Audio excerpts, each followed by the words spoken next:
about Liam and Hayden's relationship that's different than the other relationships on the show? I don't want to say it's different. I think. Well, okay. I think it's young and fresh. I think that's it's a first love story. It's kind of like how I guess Scott and Allison were in the first season. It's kind of like it's really both their first times to really be in love with someone and to care for someone the way that they do. And I think it's also kind of a Romeo and Juliet thing because they're on two different sides now. Yeah. Which I think is really cool. It's like forbidden love, which is always one thing to play.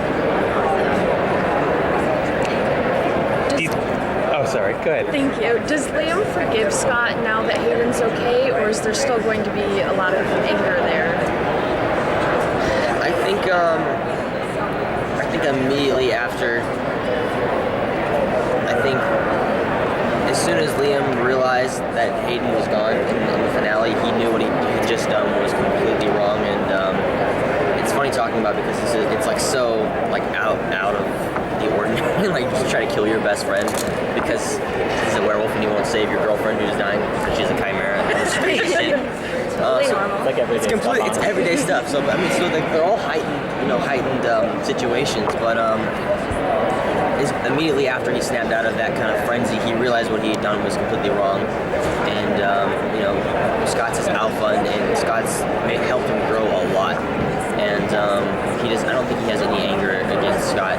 He realized probably that what he should have done was been there for her. That in the moment when that happened, he realized, like, why am I doing this? I should have just been there for her, to make sure she went off peacefully. But he instead he took the wrong route. What's the most difficult thing about playing your character?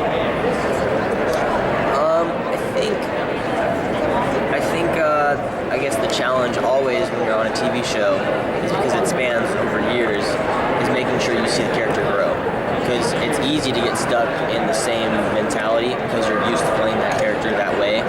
And I think the main challenge is making sure your character is growing and always, becoming more complicated, not in a bad way, but complicated. Like there's more layers to your character as the years go on, just how you are in real life. You start off when you're born. You start off. You have one layer. That's it. And you learn, and you go to school, and you get picked on. All these things happen. You just build up layers. And same thing with a character in a TV show or a film. You're portraying real life. I think next season we'll focus on the Desert Wolf. I don't know if I can say anything about that. That's not in my storyline. All right, maybe, is there any way that you think Allison can return? I think there could be a possibility. Dead people are always coming back to life in being in hell, so there is a possibility. I'm not saying that wouldn't happen, but I have not heard anything about that yet. Right on. Yeah. Kind of along with that, like if you could bring one person back from the dead, who would you bring back? I bring back the evil twins, the orphans. Not evil twins, sorry. That's different people. The evil orphans from the assassin orphans, Mason and Samantha from season 4. Because I was so excited last season when we all were all these 15 to 18-year-old kids that were all just got on Teen Wolf for the first time. We were all really excited because we all thought we were going to be like a new kind of like young, like the new class of Teen Wolf, and then they all got killed off. And I was like, no! I was like, what? And we're all friends. These are all my real friends in real life, so I was really excited. So if I could, I'd bring them back. Is there anything the sort of more veteran cast members have taught you now that you're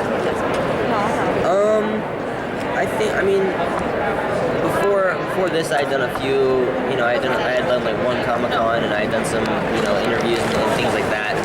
But they really showed me how to be humble and, how to be comfortable in doing all this stuff and really just be able to open up and also just get the flow of the show. The show is very, not strange, but it has a different flow from a lot of things that I've worked on. It's very, quick pace, and you pick up things on the go, and you really have to kind of read. The best best way that the best performance you're gonna get is by listening to another person and really going back and forth, because that's how we rehearse in the show, and they've taught me how to get in the flow of that. So that's the biggest thing.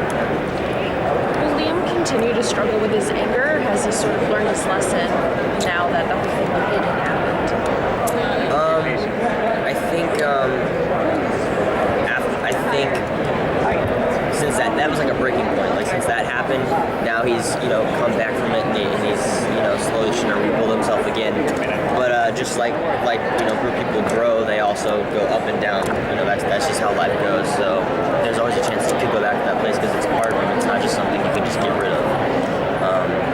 Same with a lot of issues that people have. You can't just get rid of them. You just have to deal with them. And sometimes they'll come back strong, and you can manage them, but you can't always. Did any of the veteran cast kind of warn you about anything when you started on the show? Were they like, "Welcome to Teen Wolf, watch out for this"? No, they didn't warn me about anything, but actually they did warn me about the night shoots. We do some days where we film from like 6 p.m. to 6 a.m. and those can be pretty intense if you've never done them before. But now I'm used to them. Is that yours? Yes. Oh, sorry.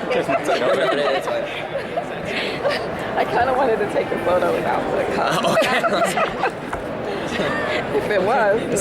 Sorry. What about Liam's relationship with Mason? I thought you meant my friend Mason. I always get confused. That I think we're really trying to build up in the show.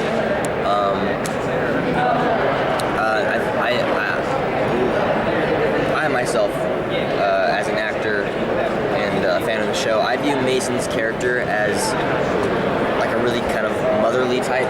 He like really takes care of Liam. He really is there for him all the time. And I think that we're trying to build up on that and show the care that they have for each other, and that they're always going to be there for each other, which is exactly how Scott and Styles have. And I'm not saying there won't be problems in the future, because everyone has problems. But I think right now we're really focusing on making them stronger and stronger as a pair. Since we're at Comic-Con, if your Teen Wolf character could team up with a superhero, who would it be? I feel like we'd be good together. Just both angry. You could both be angry together all day. Yeah. It'd be really cool. I'm always angry. Me too. We're like crying in the corner. Like, that'd be pretty cool. When do you guys actually film the show? We're filming in Northridge. No, it's like not really Northridge. It's like I don't know. Have you ever been to? They just put a bag Have you ever over been your to head. to California? Have you ever been to like Southern California? It's like Universal Studios is Universal City. And there's like a bunch of different cities in the valley, so like Valley Village, Geo City, all these places. And then from there, you keep going, you'll like get over into the hills a little bit, and it's like Northridge and Granada Hills and all these different places. It's just spans, but we're like over here. Like here's Universal, we're over here. And then here's Hollywood. So we're over here.